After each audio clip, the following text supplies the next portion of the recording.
In this video, it's all about the dudes. I have some stories of men that I used to work with, and it was pretty eye-opening to me and made me realize that I'm kind of onto something. So pay attention and see if this applies to your own life.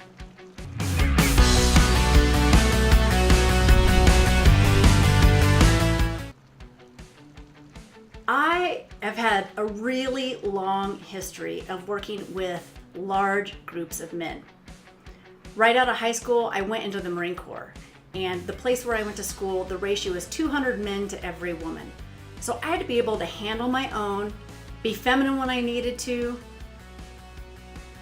and make them show me respect. I then moved on to a 20-year career for an engineering firm in IT.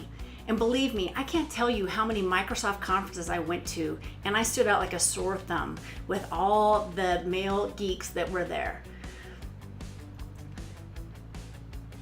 I love working with men, and there's something about my time and the history that makes them feel comfortable. So when I gave my notice to leave my corporate job, I had worked with some of these people for the full 20 years, and I made 3 men cry. No women cried, just 3 men. And it wasn't because I was leaving. It was when I started talking about how I was feeling, I was striking a chord.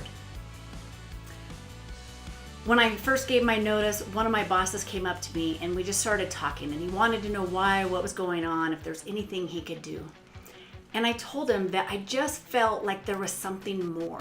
I wanted something different, and I wasn't sure really what that looked like, but I really needed to take this risk. So then he tells me, and he says, financials is falling apart. The person who's in charge of the process that broke is on vacation, and everybody's coming to me for the answer, and I don't know what it is. And he said, and my little girl's down the street in a swim meet, and I just want to be there with her. As he had tears in his eyes.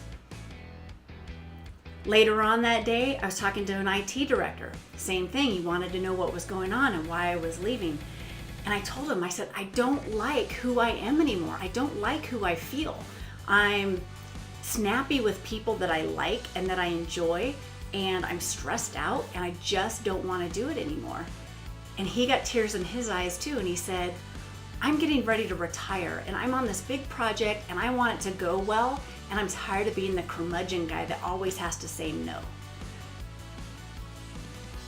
And then finally, I talked to my very first boss, and he was asking me about me leaving, congratulating me, and then he starts to tell me that his wife needed to have surgery, and he needed to make sure that he had really good benefits before he could quit, because he just wanted to retire and go play golf.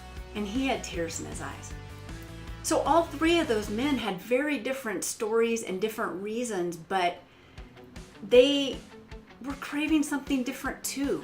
And as men, you get caught up in this being the provider. And whether you're a man or a woman, that you have the right to feel how you want to feel.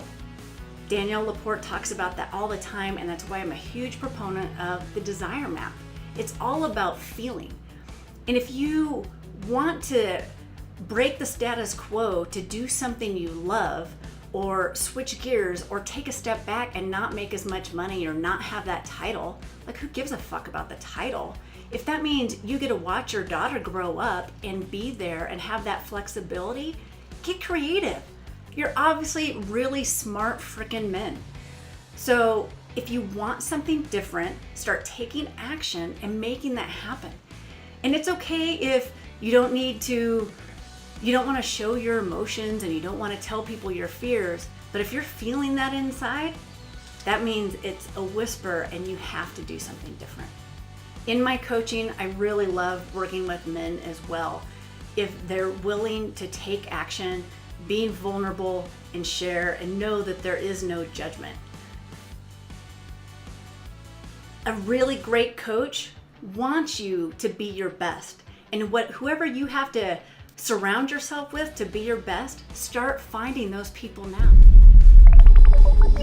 If what I've said today is striking a chord with you and you're craving something more, reach out, let's hop on the phone and see if we're a good fit, because I truly want you to love your lifestyle.